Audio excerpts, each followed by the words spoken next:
There's no rules for this discussion, just so you know. All right. I assume you've scripted some sort of intro. 'Cause I didn't script anything. I knew I was going to say, like, hi, I'm Rodney Donahue, and this is my friend Jacob Cates, and we're going to talk today about an episode that is hated by the fandom of Star Trek. Including me. Including Jacob, and I don't really like it either. It's just, I don't think it's the worst. Yeah. I don't hate it as much. And that's, we're going to talk about Journey's End.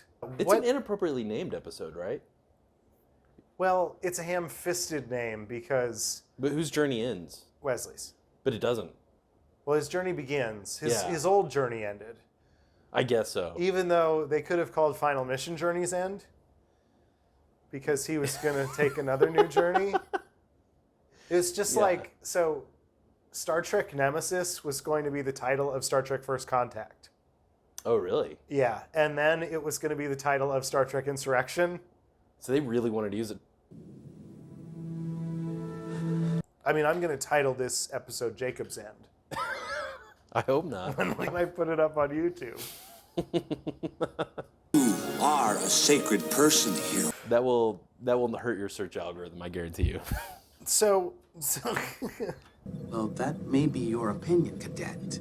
you mentioned something while we were watching about Will Wheaton, and I want you to tell me about this, because this is fascinating. Oh, yeah. I don't know why. I used to, when I had a Twitter account, I followed Will Wheaton on Twitter, and I just stopped seeing his tweets one day, or realized like I hadn't seen Will Wheaton's tweets in a long time, and so I went and looked up Will Wheaton's account, and he had blocked me. And I actually have no idea why, because I think I only tweeted at him once. It was something about the Dallas Cowboys that had some valence with something he tweeted, and that was it. If I remember correctly. Other than that, I never tweeted at him or anything like that with any sort of seriousness. But I was blocked, and so poor little me with my like 200 followers on Twitter was blocked by Will Wheaton. I don't think so.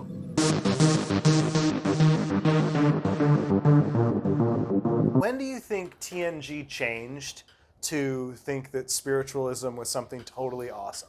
Okay, so that's a really good question. I kept pondering that watching this episode because TNG, Star Trek in general, is supposed to be fairly pro, science and its construct, right? Like science is the important thing, and they never really out and out poo-poo religion in Star Trek, but they would imply pretty heavily that, hey, humanity is advanced to something else where science is the rigorous thing. But this episode like really breaks the immanent frame to some extent and brings a sort of religion or spirituality in. And perhaps it's time for your own vision quest to begin. And I really think Gene Roddenberry's death leads us into a new type of Star Trek. I think that season 6, that new type of Star Trek really starts, because this is not the first episode where we've had a vision quest. So is it a post Deep Space Nine phenomenon? No. I think that that's an easy thing to say. It's like, oh, well, Deep Space Nine started. Deep Space Nine was dark. The Bajorans were a spiritual people. But I really think that Gene Roddenberry's death and Next Gen season 6 is really where it starts to change. Deep Space Nine is maybe a symptom of that, not like the genesis of it, but you see that shift there almost immediately. And Roddenberry has very little to do with Deep Space Nine. Right, just the initial concept, really. Right. And that's the thing, is that Deep Space Nine is not the beginning of new Trek. Star Trek The Next Generation season 6 is. The death of Gene Roddenberry really was. I think that with this episode, we've got spiritualism, but what we were talking about with the spiritualism is that it's like a weird spiritualism, because it's not driven by the Native Americans. Right? Yes. You brought up the white savior. Why don't you tell people what the white savior is? Well, so the white savior idea is kind of this idea that to sort of save an indigenous people or a minority group, like you have to have a white man kind of ride in and be able to sort out their problems. They must find their own destinies, Wesley. It's not our place to interfere, but have faith in their abilities to solve their problems on their own. But the Traveler like appropriates the religious character of this people group and then uses it to recruit Wesley. He embodies himself Yes. as one of the Native Americans. Going so far as to say things like our culture or this is what we do or it means this to us. Habak is holy to us. We hold our rituals and our ceremonies there. It's very strange because none of that is true for the traveler. He's not part of that culture. He's not part of that people. And so for him to even, it's not even just that he kind of puts on, I don't know if red face is a thing, but if that's what it is, you know. Yeah. It's not even just that he puts that on. He like fully claims to be that, Yes. which is deceptive. Well, and it's weird because he didn't have to do that. Like the traveler could have showed up at the beginning of the episode, and Wesley would have been like, "Why are you here?" And he's like, "Well, you know how stressed and everything you are." He's like, "You got stuff you need to learn." "Oh, what do I need to learn?" "I don't know. Why don't you look at these people and see what happens?" Yeah. And then you bring in that same actor, right, who leads him on his journey. You know, Yeah. introduce him, have a little moment where they come together, and he leads him on the vision quest, and then at the end, Wesley can take on that persona Yeah. of not being a stranger and want to interact with the people. But instead, it's the traveler who's kind of forcing him into this situation. Do you think they do that just so they can have that like third act reveal? Yes. Yes, it's the surprise. It's the M. Night Shyamalan, episode of Star Trek: The Next Generation. Yeah. Yes. Yes. So I don't know what would you replace that with if you don't have. I would have the traveler show up at the beginning. I don't believe that needed to be You don't- withheld from the you don't- audience. Sure, I agree there, but you don't have what would be the third act turn or the third act like Well, shift? the third act shift is Wesley stopping time. Oh, okay. That's the climax of the episode. What you experienced came from your own mind, your own spirit, if you wish. So the traveler said that happened because Wesley had like evolved. He'd been able to pull himself out of their Was that because of the universe. peyote trip? Was it because he did a lot of drugs? I that think it it was opened just his deep mind? within himself. Remember, he's the Mozart child that they forgot about for 6 Oh, years. yeah. Okay.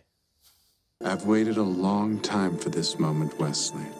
It was like the 5th episode of TNG. Okay. And the traveler says, I looked in your ship's libraries, and there was this guy who was Mozart, yeah, okay. Mozart, who could, write wonderful symphonies, and Wesley can do that with math.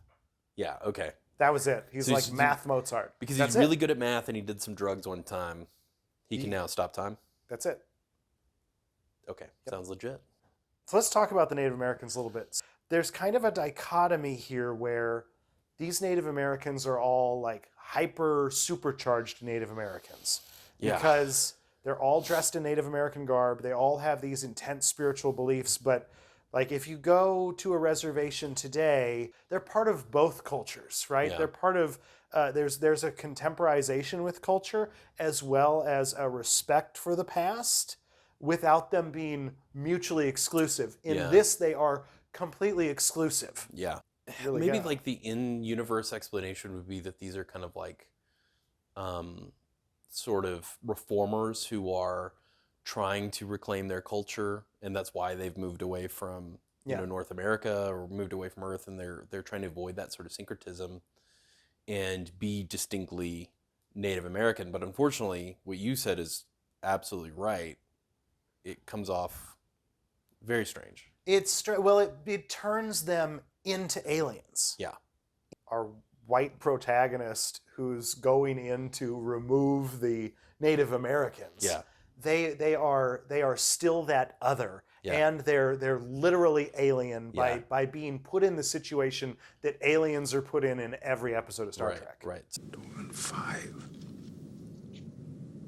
Isn't that where the group of North American Indians settled? So Jean-Luc Picard can be Andrew Jackson, right? Like kicking the Yes. Cherokee out of Georgia or whatever. And later he can be the white savior Yeah. who's able to find. So the he's the white solution savior, to- right? Right. He's the white savior And- of the episode. And it gets to expiate him of his like inherited guilt Yes. from his Spanish, French, English heritage. right. Yeah. Javier. Maribona. Picard. We didn't come here to talk about there's something Picard with it. season No, 2. absolutely not. So let's talk about Star Trek Picard season 2.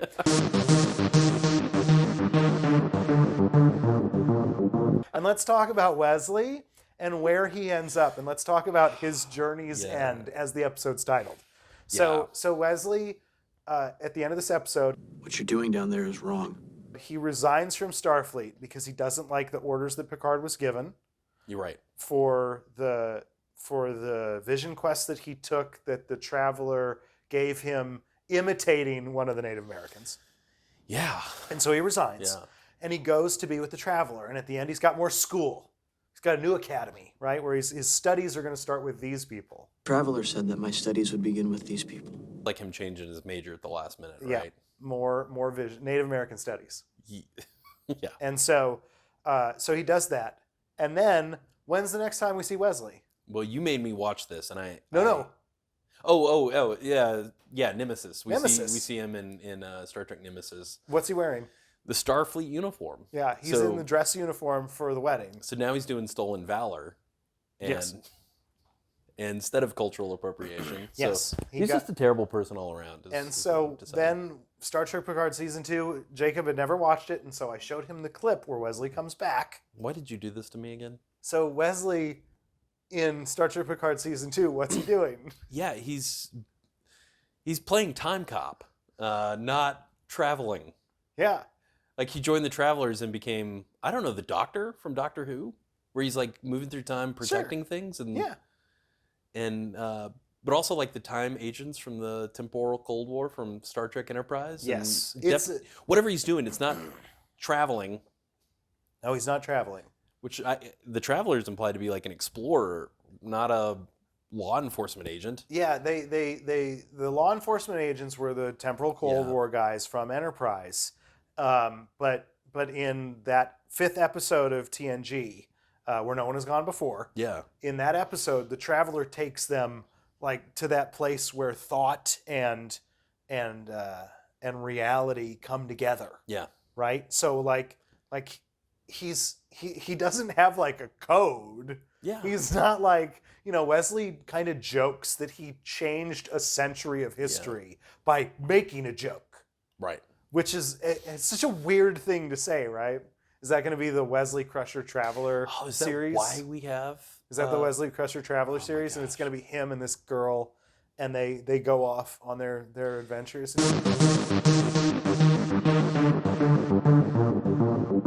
Okay, so we're not talking about the plot of this episode, obviously, right? Like, if you haven't seen Journey's End, I don't know, it's not very good.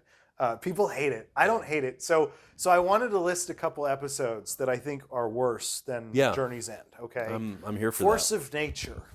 Okay. Force of Nature is the warp drive speed limit episode. That is dumb. Okay. And is that ever referenced again? Do they enforce Oh yeah, that? in this and in a couple episodes of Deep Space Nine, they have the warp speed limit for a little bit, Okay. and then they trash it because it's dumb. It is dumb. Okay. Here's this great technology that allows us to tell our story, and we're gonna cap it out at 5. But it's ruining subspace because of global warming, climate change, emergence, where the Enterprise gives birth to an artificial intelligence. Yeah. And then it flies off like the end of the child, the little thing. And Yeah. just, pew. There's Dark Page, where Troy learns that she has a secret, a sister that she never knew about, that Troy suddenly becomes real sad about. Locks Yeah, on and and suddenly becomes real sad about. I don't even remember that episode. Okay. I probably blocked it out. She like drowns in a puddle. Yeah. Oh gosh. Yeah, it's like she scream. I don't understand what happened in the episode. Like she screams, she's like and then Loxana is like, oh. I don't know if she found a cliff, like Palo Duro and the guys when we went, and they were like, don't go out at night. There's a cliff you can fall off. Yeah. Maybe she fell off a cliff. I don't know, but it seems like they're just playing at like an internal like bio place, and then she falls into a stream and dies. I'm not quite sure what happens. Yeah. I don't remember. I don't that know how episode she dies. at all. These are all, in my opinion, worse than Journey's End. Sure. At least narrative-wise. Yeah. I feel like Journey's End has a horrible message. I agree.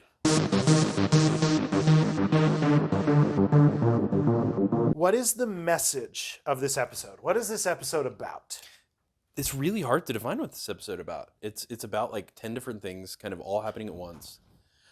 Part of me thinks that they needed to make some connections and set some stuff up, or wanted to set some stuff up in the TNG series that was going to pay off in Deep Space Nine.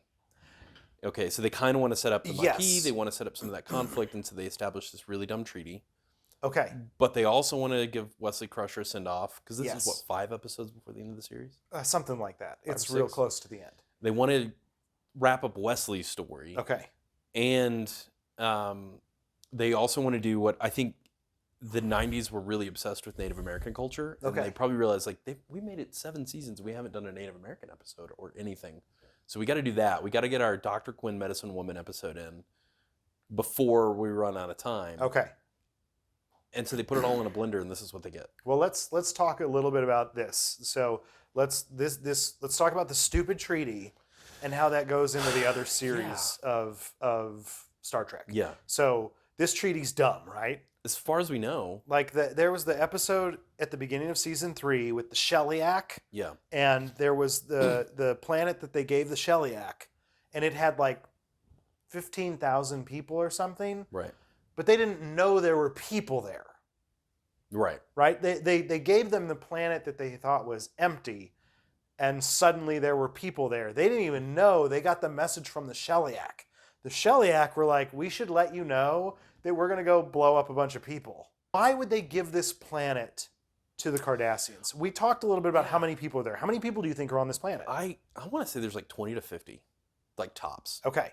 There can't be that many people on this planet if the Enterprise can just beam all of them up. Right. So why don't they just beam all of them up? Why do they even talk with these people? I guess, well, because Picard grows a conscience, I guess, and is trying to get them to go of their own free will. Okay. And he'll beam them up all eventually, but if he can get them to go along with it themselves, then, that saves him, I guess, from being, Jean-Luc Andrew Jackson Picard. This episode leads to the 2-part Maquis episode in Deep Space Nine, where the Maquis is formed Yeah, by Federation citizens. right. Okay.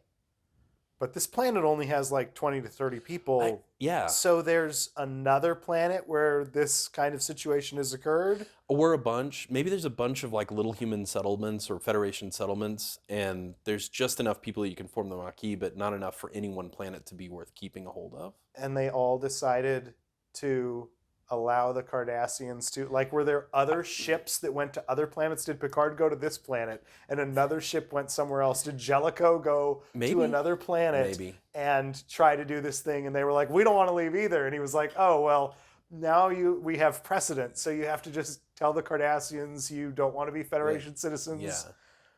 Well, and that's the weird thing. Usually, if you negotiate a treaty like this, where there's an exchange of territory, you get the citizens along with it. Yeah. But they don't seem to necessarily want that. But in this situation, the Native Americans end up saying, like, we'll be Cardassian subjects, citizens, maybe not citizens, but Cardassian nationals. Right. Like Something. we're gonna be under the protection of the Sojourners. Cardass- yeah, Sojourners in a Cardassian in nation. in a Cardassian in land. a Cardassian land. So we get Journey's End, and then the 2-parter Maquis, and then we come back to Next Generation, and we have a Ro Laren episode where Ro Laren, in our second to last episode of Next Generation, our main character is Ro Laren. Well, that's a problem with this episode. Is our main character is a guy who hasn't been on the show for 3 seasons. We go to Ro Laren being the main character of that episode, second to last episode. So we're still kind of shoehorning this Maquis plot and sort of pushing to Deep Space Nine, right? Yeah. The Maquis at that point, the situation becomes untenable. Yeah. Okay. There's- And then we start Voyager. yeah. And Voyager kind of plays into what you just said, which is our 90s need to express Native American Yeah. things. And we get Chakotay, Right. who comes in as this Native American Yeah, Maquis yeah. member. Yeah. But he was Starfleet, Right. and then he stopped being Starfleet to go and help The Maquis. 40 or 50 Native Americans who are becoming the Maquis? I don't know. I don't know if these people become Maquis or just a few people become Maquis.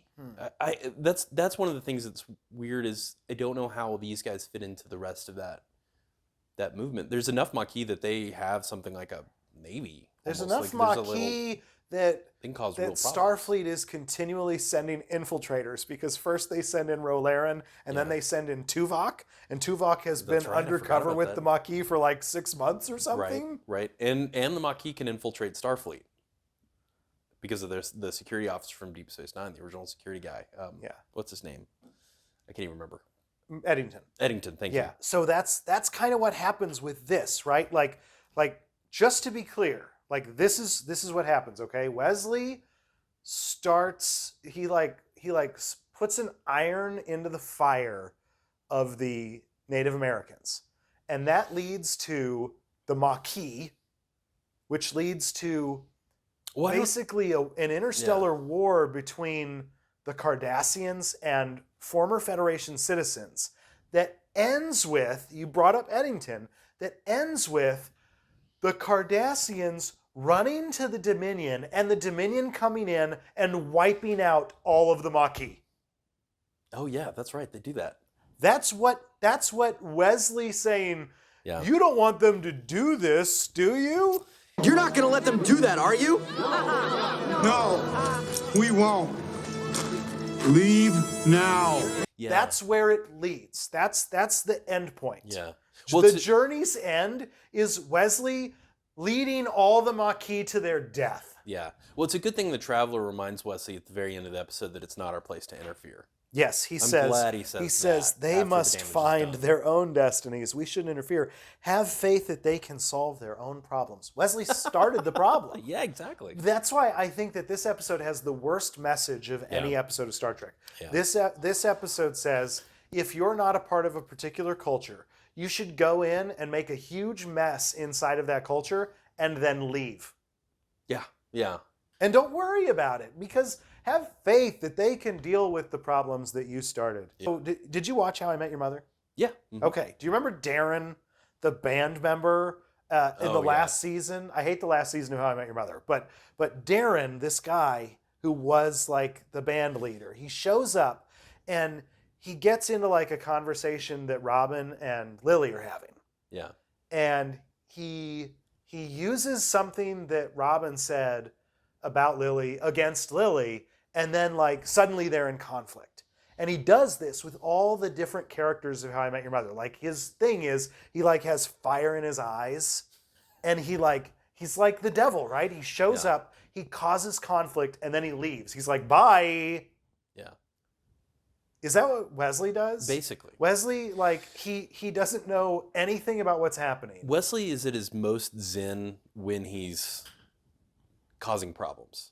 Like when he shows up and he's like hanging out with people who are ostensibly his like oldest friends, he's an absolute jerk to Geordi. This little baby will withstand over 500 Cochranes of warp field stress.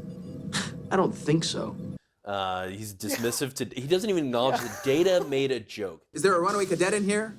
If so, we may have to call security. Data went out of his way to make a joke, and Wesley cannot give him like the time of day on that. He's like, you're not that funny. I was, of course, not serious about calling security. It was a joke. I got it, Data. He's a And- jerk to his mom. You're a fourth-year Starfleet cadet. You should have a certain level of maturity. Maybe I am sick of following rules and regulations.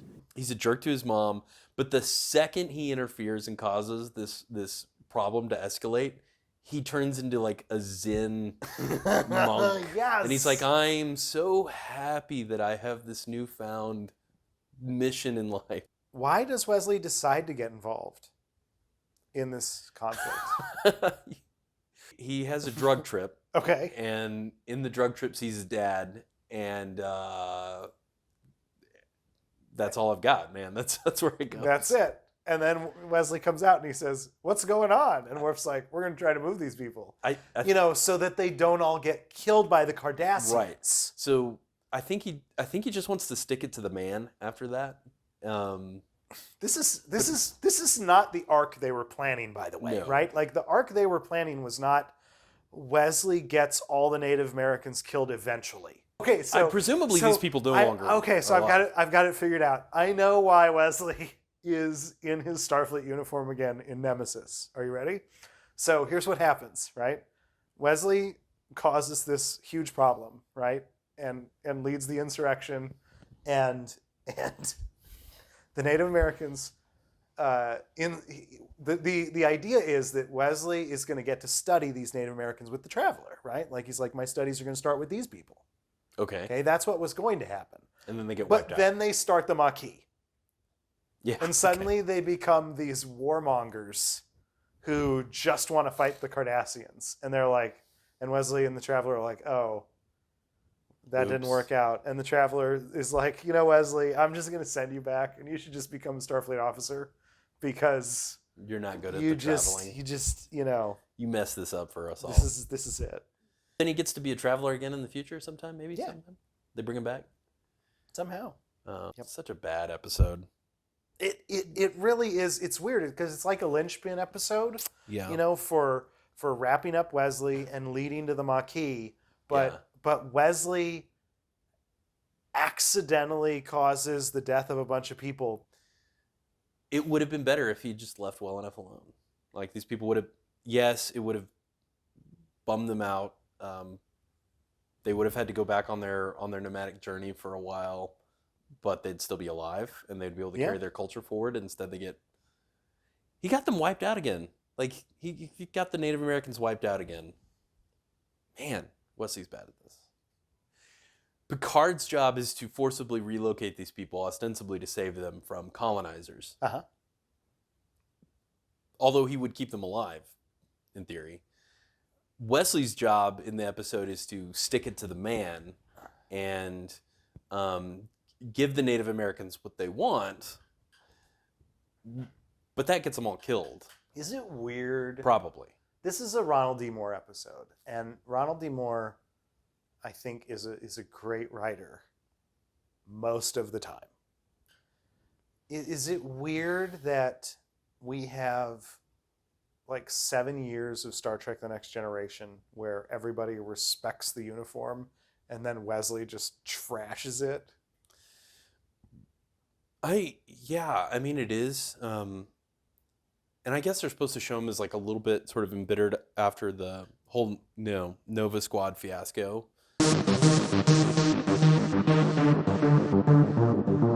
What concerns me is that you participated in a cover-up that impeded an official investigation into the death of a cadet. But that's also his fault. You know? Right. Like, it's not. Starfleet was insanely gracious with him.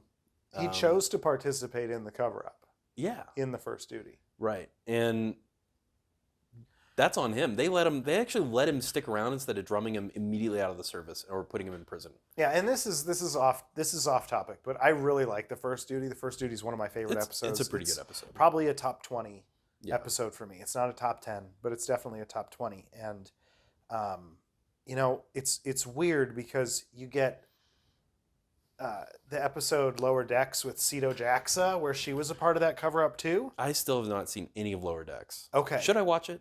Oh, absolutely. Sir, if you had any idea what it was like after that incident, I didn't have any friends. I didn't have anyone to talk to. What happens is she mentions that like life at the academy after that was hard. Yeah. Okay. As it would be. As it would be. But in this episode, Beverly doesn't recognize that fact. She says, Yeah. You always said that the academy was the best place that you wanted to be. What happened? Yeah, they don't actually acknowledge the Nova Squad incident in think- this, which is strange. But you always said that being at the academy was the best thing that ever happened to you. I know. For a while it was. Yeah, she's like, you always said that the academy was the best thing to ever happen to you. And it was. Which what is, Wesley said. and it was, but they don't bring up the fact that he was involved in a cover-up Yeah. and that he was held back with his class and that like that might lead to people, because Cito Jaxa clearly in that episode Yeah. brings up like it was hard. She's like, nobody wanted to talk with me. Yeah. She's like, I was all alone. So Wesley, I don't know if it's because he was the one who told the truth, Oh, it could be. because he was the one who stepped out of the box, it could right? be. And said, "Hey, Admiral Brand, I got something I should probably add to the Yeah. record." Well, how much of this do you think is a problem with you know, this was before streaming, and so somebody watching this episode without context might not know what the Nova Squad thing is, and what are they going to do? They couldn't. This was before, I believe, Right. you know, the internet. Well, really, and that's so memory something alpha is not a thing. Well, and that's something I was thinking about with this too, because like, I think we talked a little bit while we were watching about how they mention, they'll repeat things from previous episodes. Yeah. That they repeat these lines, and it's not like they forgot. It's more of a reminder. Again, they sandwich so many things, like the Native American space colonization episode Yeah. should be a different episode than the Wesley Crusher becoming a traveler episode. I agree. These I are agree. two. They can feel the end of the series. Yeah. They could have cut Emergence Oh. and had that episode and this Yeah. episode. It doesn't even feel like an A plot B plot thing because they're too It's intermixed. like it's like B and B.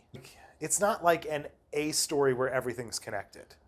Yeah, you're right. It's Tough to figure out which the A story is. I think the A story is Wesley, and the B Right. story is the Native Americans, and that's why Wesley's our main character. yeah. Even though, they try to make Picard the main character by talking about his Right. ancestry. But it doesn't work.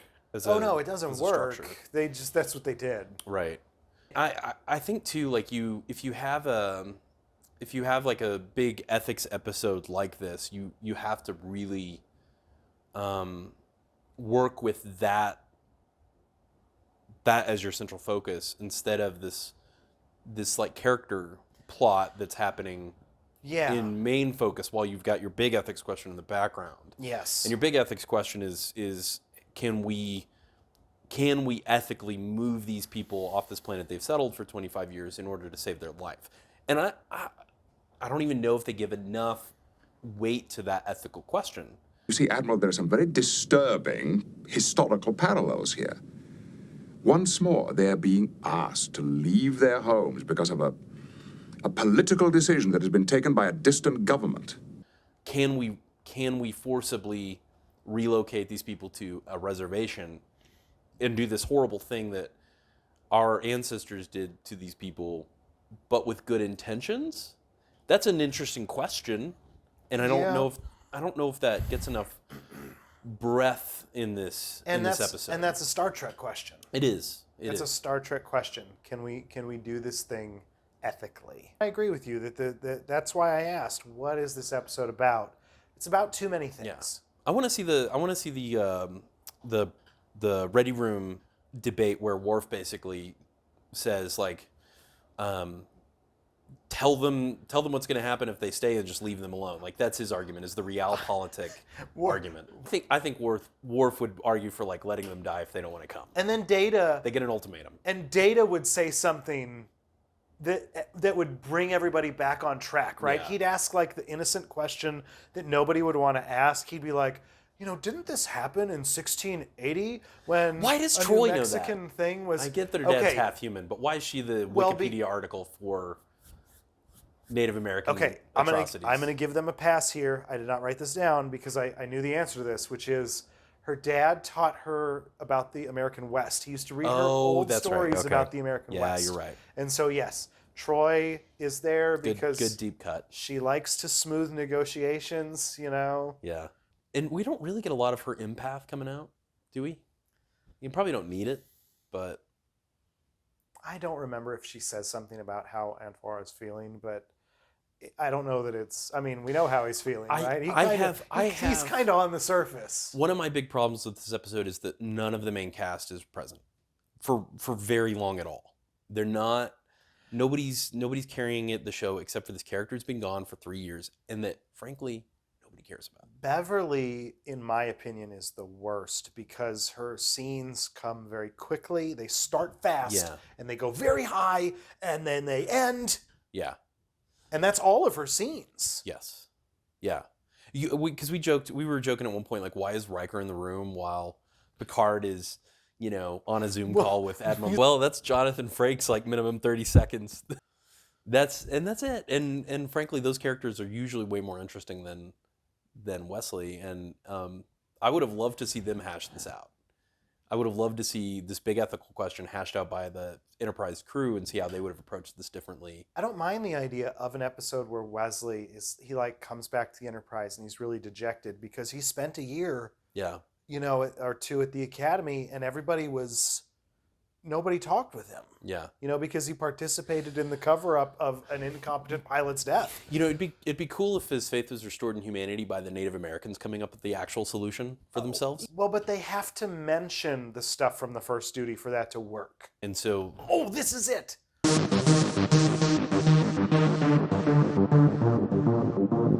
The vision, what we talked about before, Yeah. right?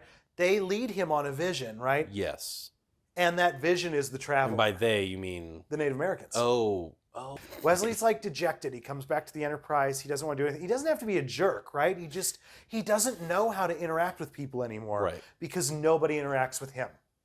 And Troy becomes a bigger part in this episode Oh, because yeah. she's like, hey, Wesley requested his own quarters. Maybe you should go see him. No, I don't want to see him. I don't want him. I think he probably wants to be alone. Well, no, he is alone, but he doesn't want to be alone, right? And so he doesn't know where his place is. Yeah. And he goes down to this planet and he meets one of the Native Americans there. You seem down, what's troubling you, right? And then he can relate. He can relay that information to this new fish out of water person who doesn't know about the first duty. Yeah. That's how we can bring up our 5th season, right? In our non-subscription based television streaming world. And he can say like, I did this thing. It turned out to be like, the Academy turned out to be like, I used to tell my mom it was the best thing that ever happened to me. Turned out it was the worst. Okay, well, you know what? Why don't you know what we do when we're like this? We go on get a high. We go on a vision quest, right? We smoke some peyote. We look for answers, but we look for answers from within. Yeah. Right? Like you're looking at your father. Yeah. You're looking at Picard. You're looking at Starfleet, right? But what about Wesley? And so he goes on the vision quest. There's the Traveler. So does he have to seek out the Traveler, or does There's the Traveler show up? No, the Traveler is the vision. Yeah, but... And then we don't know, is it the Traveler? Was it a vision of the Traveler, or is it the actual Traveler? Oh, yeah. And then we can fight about it for the next 25 years. I like it. You can shoehorn your Cardassian incursion into Federation space story where they want more planets. I think that's all well and good. Yeah. But I mean, considering I don't like to prescribe, and this is prescription, right? Yeah. Like this is prescription. This is us telling them this is the episode we would have wished you made. I always tell my students to analyze and interpret, not to prescribe and force onto. Sure. But if you look at this episode, Journey's End, and you look at whatever the second to the last episode is with Ro Laren, we don't need the Ro Laren episode. We can have this 2-part. We could make this a 2-parter. Yeah. Really bring it out, and we can build the Maquis in this episode. Yeah. Well, that might have been interesting then to like have Ro Laren be a part of this episode of some extent, if they knew that's what they were going to do, or if they thought that's what they were Well, and you and I talked a little bit about this, which is that Ro Laren was supposed to be on Voyager. Right. That she was supposed to jump from Next Generation to Voyager, and that being a part of the Maquis allows her to do that because she can be on the ship with Tuvok and Chakotay in Caretaker. I liked that character a lot. She is a good character. Yeah. She's a good character because she is... She should have been instead of Wesley, instead of this Bring the Wesley Back episode, Ro Laren should have been the central focus. Or is that too much? Maybe, but then you wouldn't have wrapped up the Wesley Crusher Traveler thing that they forgot about for 6 years. Yeah. I mean, they had an episode with the Traveler in the middle, right? Mm-hmm. Yeah, that's true. But then they really forgot what they were trying to do. Yeah. Oh my gosh, is it they fifth from the beginning and fifth from the end? That's basically. Oh. Is it a chiasm? That's- See, I don't even know how the Federation is structured really, because like I don't know how the Federation gets away with like giving away A planet, A planet? with Native Americans. This is kind of a symptom. This episode is. I don't want to say that it's poorly written. I think that they put too much into it. It Yeah. feels like an episode of Voyager, where they put too much into it. Yeah. It's like Masks. Yeah. I love the idea behind Masks. I like the idea of like an ancient library and turning the ship into that culture. Right. That's a cool idea. Horribly executed. I was curious what Horribly if you would rate executed. that as a pretty low season 7 episode. It's season 7, It's right? low, but it's not like that low. Yeah. I mean, compared with like the one where Picard maybe has a son and he goes to Crusher and he's like, I don't know how to be a dad. It's just What? like neither do I. You know? It's not that low. You know, Worf is the a model episode father. where the episode where Worf's son from the future tries to kill him. Yeah. By the way, is Wesley showing up in this episode or in season 7 or season 2 of Picard? Is that not a letdown from the vision of future Wesley that we see in that Q episode where Q promises to give the Enterprise crew whatever they wish for? And we see like stud Wesley. Oh, who's like that's a- Riker. Riker turns him into Stud West. That's right, yeah. This is an interesting idea because is this the episode where Wesley becomes a man? Right? He's growing out of his infancy. He's leaving Starfleet. He's leaving that childhood Well, Wesley behind. Crusher actually says that because We put pressure on you. We had expectations. yeah, but there's a line in there, and I can't remember it exactly now. I think it's Beverly, who says that he's a boy. No, a man. It's the kind of thing that a man needs to discuss with another man. I don't think he wants either of us to talk to him right now. And so she actually makes that transition in the episode. So maybe there's something to that. Yeah. That this is that moment. Yeah, I want the Bashir O'Brien episode where they get into a battle with their Cardassians and they count their kills like Gimli and Legolas. That's what I want. Wow. Well, there I can't was get that that. guy Oh, on yeah. that planet on Deep Space Nine. Yeah.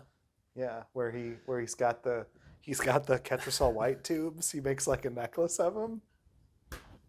Yes. And Nog is like super into it. He's like, man, look at that guy. He's so awesome. It's like Rambo, you know? Yeah, and then poor Nog gets his leg blown off. You don't like Nog. But I like Nog. I don't like Nog. Yeah. Nog is the worst. Nog is not as bad as Neelix or Tuvok, Mm, but he's down there for me. man. I was thinking about this because when I was thinking about this episode this week, I was thinking like, okay, a lot of people hate Wesley Crusher. I don't really hate Wesley Crusher. Who do I hate more than Wesley Crusher? I mean, Nog immediately came to mind. But Really? Yeah, I mean, I like oh, Nog yeah. better than Wesley Crusher. Nog's solution to this problem, if he'd been in the ready room, just pay them. I don't know that I should get into all the That would've been different the things Ferengi. I don't like about Nog, but Yeah. Nog, he just annoys me. I can't, because he goes to Starfleet and he becomes the anti-Wesley, right? Like he gets loves his service, his like intern work assigned to Deep Space Nine, and he comes back and he's like telling Jake that we're gonna start lifting weights in the morning and Yeah. you need to clean up and Yeah, he's into it for the discipline side, not the like yeah. So, reading scientific articles. So he and just lecturing. he doesn't. I can't stand Nog. I mean, he learns how to read in the first season, and That's then true. he's in the academy in season 4. Yeah, I He mean, must be a real fast learner. He's like Ferengi Wesley Crusher. I don't like Nog. man. Nope. Poor Nog. I like Wesley more than I like Nog, and Wesley covered up the death of an incompetent pilot. Although Nog does have like his troubles with Red Squad, right? Like he almost joined sides with them, and Yeah. Jake Sisko has to be his conscience. Well, because he's annoying. I wouldn't want him to be part of Red Squad either. If I were a member of Red Squad, I'd be like, there's this annoying Ferengi that keeps asking us questions and digging and trying to find answers. Yeah. Well, he like comes alongside them, right? Like he's almost seduced to the dark side in Red Squad, right? He is seduced to the Yeah. dark side. He drinks the Kool-Aid that Right. Waters is selling in Valiant. The worst episode of Deep Space Nine. Yes. Yeah. Yes. Valiant is the decisions made on that by that crew, they're worse than the decisions made in Journey's End, I think. Yes. Absolutely. Again, I don't think that Journey's End is one of the worst episodes of The Next Generation. I can think of at least 20 episodes that are better than Journey's End. I mean, right, or that are worse than Journey's End. I mean, right off the top of my head. Yeah, sure. Yeah. I don't know if it's the worst. It's just not one of my favorites to sit and watch. It has a bad message It does. in it every really way. does. So let me ask you. So do you want to do this again? Oh, I'd love to. Okay. So here's what I want to do. I want you to name a couple episodes that you might want to look at. I told you at one time that I would love to do the TOS episode.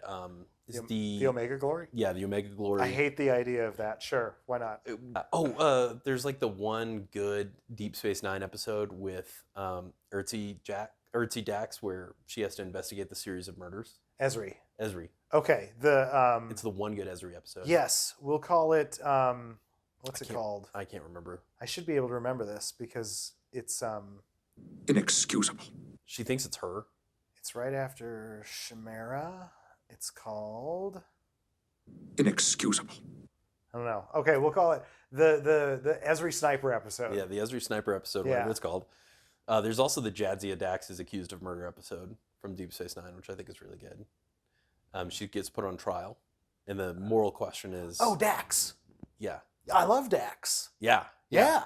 And the moral question is, can you charge a Dax? Like, nobody's ever dealt with this in the history Dax, of the... Dax is great. His... That was who I forgot. I hate Esri more than Wesley. Absolutely. I hate Esri more than Wesley. Oh, the one where in Enterprise where they mass murder a society. They allow them all to die from a crippling disorder or disease. Which one is that? Like Phlox unilaterally decides to let this entire species die.